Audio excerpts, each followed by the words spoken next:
Elon Musk has had a busy month. He announced both his 13th and 14th children by two different baby mamas. That's right, since I last covered Elon Musk, which was just last week, there's already another baby with another baby mama on deck. But despite all the procreation, he still found time to appear at both CPAC, the Oval Office, and on the Joe Rogan show. I don't know when he finds time to actually manage his companies and make money. Maybe this is why he's so erratic. I'm not sure he's sleeping, but either way, look, I spent the better part of last week criticizing many of Elon's personal choices and his delinquent approach to parenting, which I stand by. And as I said then, I think you can like and support many of Elon's political stances while still being consistent and acknowledging that what he is doing when it comes to procreation is reckless and unethical. So with that in mind, for people who are politically opposed to Elon Musk, there has been plenty of low-hanging fruit that one could criticize over the past few weeks.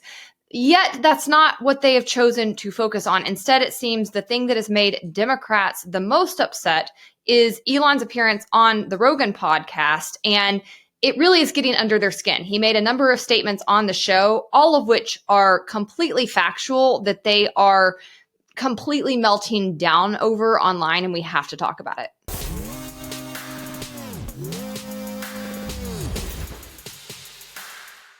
First, I'm Hannah Cox. Welcome to my channel where I bring you my politically homeless takes on politics and culture. If you like this video, don't forget to actually like the video. Leave me a comment, let me know your thoughts, and don't forget to subscribe to my channel while you're there. Also hit that notification bell so you never miss any episodes. So Elon Musk has been on the Joe Rogan show more times than I can count, and oftentimes his appearances lead to very memorable moments. Elon Musk's latest venture, smoking marijuana live on YouTube with podcaster Joe Rogan.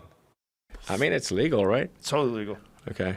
However, given his current proximity to the president and to the Oval Office, the bulk of this interview tended to focus more around Elon's political life and stances and the work he's doing with Doge and the Trump administration. And so it's easy to see why that focal point, coupled with the left's just general dislike of Joe Rogan and Elon Musk, has led to a powder keg online. Multiple clips from this interview have been going viral. People are posting them on Twitter, on various social media platforms, and they are getting really bent out of shape over the context of what they were talking about. The first segment I want to turn your attention to had to do with Social Security and Elon Musk labeling the program a Ponzi scheme.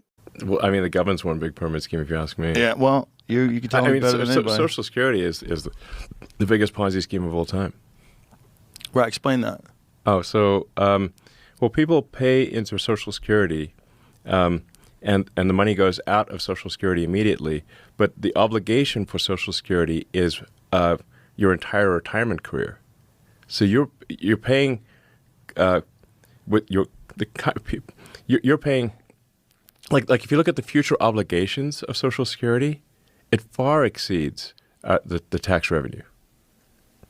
Far. Have you ever looked at the debt clock? Yes. Okay. There's our present day debt, but then there's our future obligations. So when you look at the future obligations of Social Security, the actual national debt is like double what people think it is because of the future obligations. So basically people are living way longer than expected. And there are fewer babies being born. So you have more people who are retired and that live for a long time and get retirement payments. So the future obligations. So however bad the financial situation is right now for the federal government, it will be much worse in the future.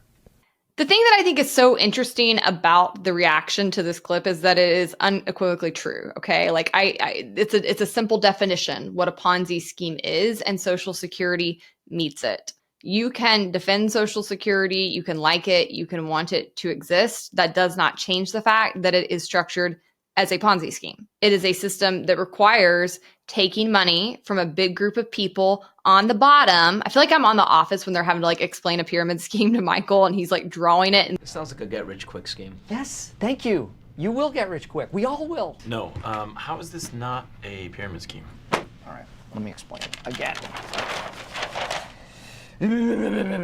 Phil has recruited me and another guy. Now we are getting 3 people each, the more people that get involved, the more people who are investing, the more money we're all going to make. It's not a pyramid scheme. It's not even a scheme per se.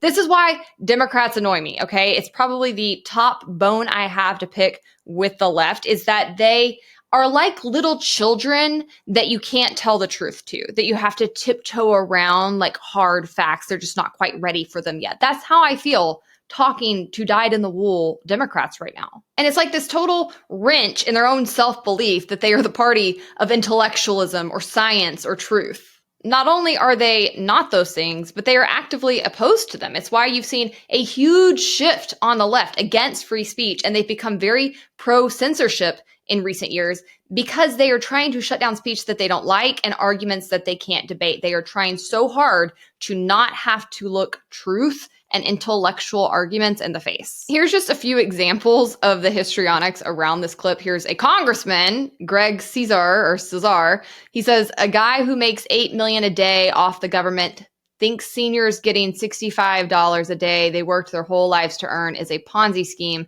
Protect Social Security, fire Elon Musk. So first and foremost, Elon Musk is not making $8 million a day off the government. He is working in private industries that have gotten far too much corporate welfare. I could agree with you on that if you were consistent about it for even like a full 24-hour period. Yes, let's cut corporate welfare across the board. But most Democrats seem to only care about it when it's going to people they don't like. But that being said, he's still not making his money off the government. He got a leg up thanks to the government, but he's making his money in the market. And how much money he's making in the market has nothing to do with whether or not Social Security will be solvent. Like the fact that seniors only get $65 a day out of Social Security should be the first like proof of concept that this program's broken. It's not a very good program. It never was. Every single person who is currently having to put money into Social Security could be putting that money into the market, into investments that would pay them far better dividends in the future. So we are getting robbed and forced to pay into a system that will never give us the actual value of our dollar back. That should infuriate you. Not only are the returns diminishing, though, they are also disappearing. Social Security is going insolvent. I made an entire video covering this last year about why it's going insolvent, about the cuts that must be made if it's going to continue, and about why there are so many better options on the table to plan for retirement, but how the government offering the system has given people the delusional belief that they don't have to save and prepare for their old age. We're looking at 80 trillion in unfunded obligations already, not to mention what more might accrue. So no matter what politicians try to tell you or how they try to spin it, the reality is Congress has to do something, and they have to do something soon. Additionally, Congress really doesn't have that many options at its disposal when it comes to ways it can fix the problem. They can raise the age limit, which would simply reduce the amount of years people could be paid out of the pool of money, or they can raise taxes on you, which would also be very unpopular. So personally, I think the congressmen who are denying the fact that Social Security is a Ponzi scheme, who are refusing to acknowledge it's going insolvent, and that most of all are unwilling to come in and do the big adult work of actually fixing it, I just can't take you seriously. Not only are you delinquent in your job, but you are the person who is going to be responsible for the fact that old people can't pay their bills when all is said and done because you are burying your head in the sand. Social Security was always meant to be supplemental. It's not supposed to be what you hang your hat on for retirement. And this is the problem with government programs, is they make people feel like they can relegate adulting to the government for them. And it's usually a very, very bad plan. It usually falls through in short order. Social Security was enacted when people died around age 65. So that means they were only ever planning for you to live on Social Security for like 4 to 5 years. And they were counting that the vast majority of you would die before you even were able to access it at all. That's why the pyramid scheme worked. You had a lot of people paying into it, a very small number taking out, and for a limited time period. As quality of life and length of life have increased thanks to capitalism, we are now looking at an average death rate of like 75 to 80 years. Not only that, but the population has grown. You have a much larger aging population than you do a younger population. The Ponzi scheme is not going to Ponzi very much longer. And you refusing to acknowledge it's a Ponzi scheme and refusing to actually come in and fix it, again, you're not the good guy. You're not an avenger here. You're actually an idiot who's gambling with people's lives. But guys, let me know your thoughts. I'm really curious. Have you been paying attention to this? Are you saving for retirement? Did your parents save for retirement? Are you aware of just how dire the situation is with Social Security? Drop it in the comments. I do try to read all of them. And make sure you subscribe to my channel while you're down there. Okay, let's move on to the second segment that has infuriated the left from this Elon Musk, Joe Rogan interview. That's the problem that I see with all this Doge stuff. Right. Because everybody should be celebrating that we've found a way to cut out fraud and waste. Yeah. If you pay taxes and you don't like that you have to pay so much in taxes, and then you find out that there's significant fraud and waste that's been exposed, you should be celebrating it. This shouldn't be, oh no, the wrong people found this fact and now it's a bad thing. Yes. And then there's the propaganda, the mind calling it U.S. aid. Yeah, Instead of the United States Agency for International Development. It sounds like it's feeding hungry people. Right. People are going to starve, Elon. This is horrible. And then you find out, actually, it's like $250 million for transgender animal studies. Like, yeah, it's they're like literally mutilating animals. Yes. Yes. Yes. Mutilating animals in demented studies. Yes. That are like the worst thing you could possibly imagine from a horror show. The beagle one. The beagle puppy Horrific, one. yeah. Where they covered their head in a basket and put fleas on their heads so they'd eat them alive. Yeah. And then they studied these beagles and then killed them. Like, what are you going to learn from that that's good for anybody? Yeah. This some psychotic stuff that happens. So, yeah. I mean I guess the real threat here is to the bureaucracy. So, like you probably saw, like, you know, let's say like Trump is a threat to our democracy, which is ironic since he was elected with the majority of the, you know, popular vote. They started saying I was a threat to democracy. But if you just replace threat to democracy with threat to bureaucracy, it makes total sense. Right. So, I mean, the reality is that our elected officials have very little power relative to the bureaucracy until Doge. So Doge is a threat to the bureaucracy. It's the first threat to the bureaucracy. Normally the bureaucracy eats revolutions for breakfast. This is the first time that they're not, that the revolution might actually succeed, that we could restore power to the people instead of power to the bureaucracy. So they're talking about reporting that was presented by the White Coat Waste Project, who I'm a fellow for. They are a taxpayer watchdog organization that is dedicated to ending taxpayer-funded animal torture. They are the best animal rights activist group out there. They are for both Democrats and Republicans alike. They're doing amazing work. They constantly are filing FOIAs, which are difficult to obtain. They were the ones that blew the cover on the entire Wuhan lab. They have continued to expose our funding of various other foreign labs and also labs in the U.S. And they consistently prove time and time again what they allege, which is that the U.S. government is the top funder of animal torture in the world. And for some reason, Democrats have allowed that to become a right-wing issue, which is just absolutely wild to me. Like, giving the right the moral high ground on that issue blows my brain, because I remember Democrats from like the early aughts. I remember Democrats who were all about human rights and animal rights underneath that umbrella. And I also, it's like the anti-war thing, you know, they've totally shifted and somehow let that become a right-wing issue. And that's the same that's going on with the issue around animal rights right now. And I'm so confused by it. Like, how long are they going to continue to run cover for Fauci and the mad scientists in the government? Like, why do they feel the need to protect these people? It's grotesque. It's tribalistic. It's really, really stupid. It's equivalent to watching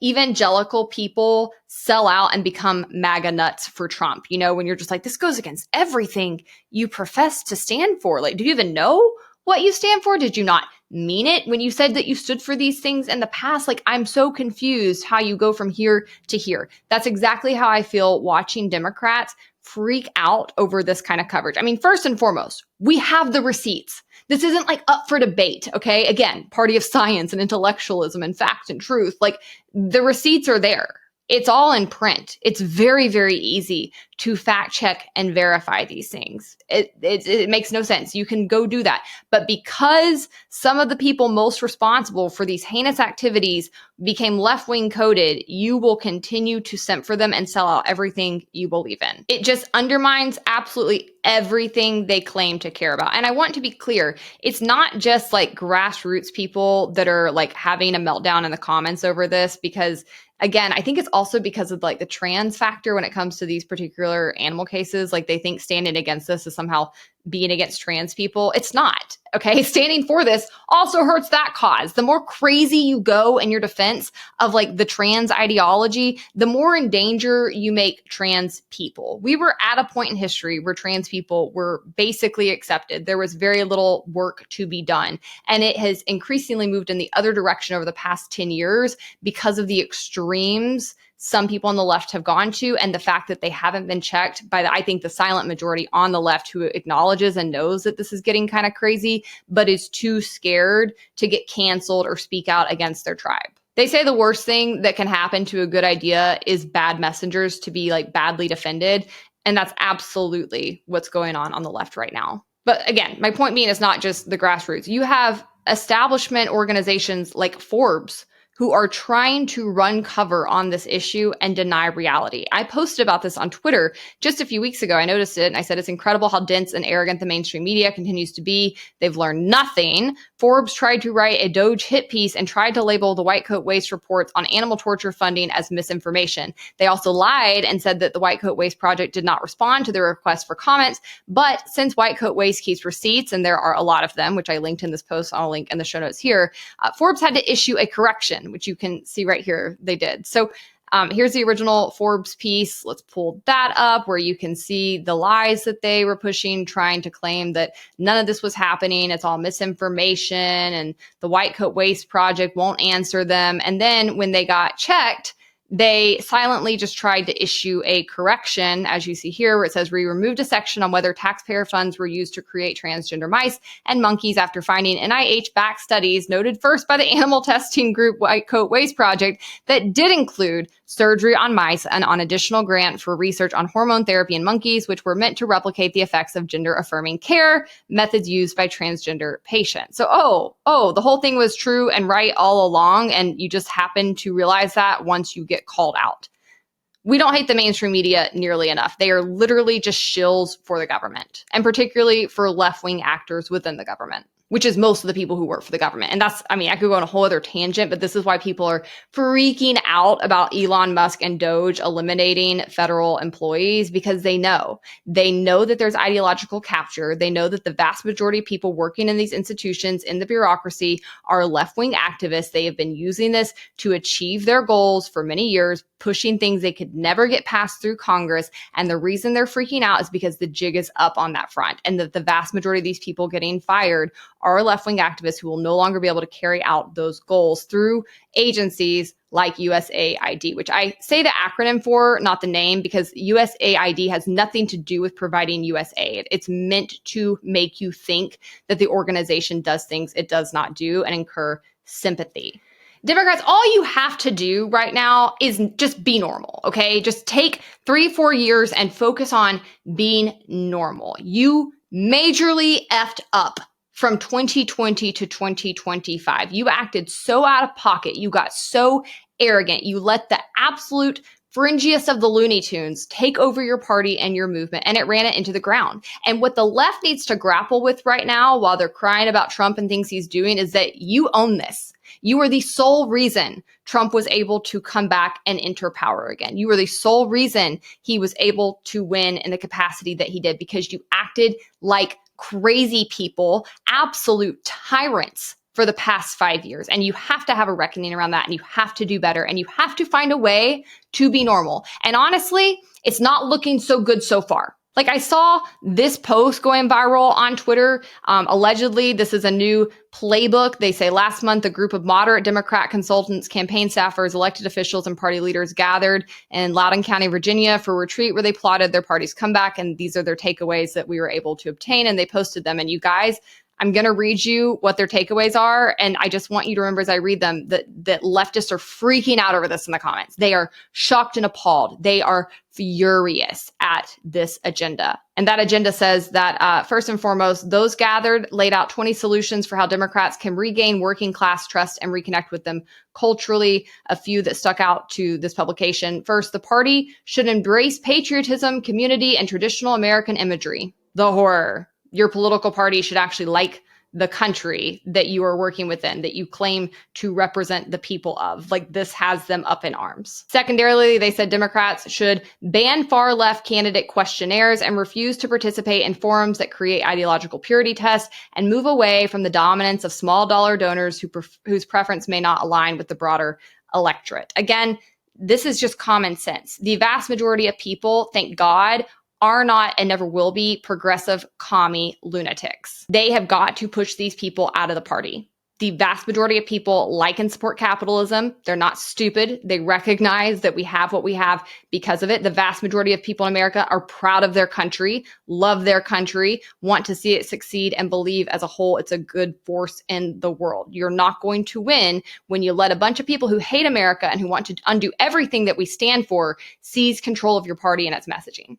And that's what happened. Biden was by far the most progressive president of my lifetime, and it was a disaster. It hurt us economically. It hurt us socially. It hurt us culturally. Utter failure. And he went after our actual basic fundamental rights more than any other president in my lifetime. And that's saying something when you consider that W. Bush and Obama were also my lifetime. They also said that Democrats should push back against far left staffers and groups that exert disproportionate influence on policy and messaging. Candidates should get out of elite circles and into real communities at places like tailgates and gun shows, local restaurants, or churches. And lastly, the party needs to own the failures of democratic governance in large cities and commit to improving local government. And they're furious. They're so mad at this. They're so mad at this list of very obvious common sense steps that are so necessary. Like, it's like driving by a car wreck. You know, I can't stop craning to look, but it doesn't look salvageable to me. All right, guys, we'll wrap it there. I hope you enjoyed this episode. Make sure to like the video, subscribe to my channel if you've not already, and head over to Instagram, Twitter, or TikTok if you want even more content.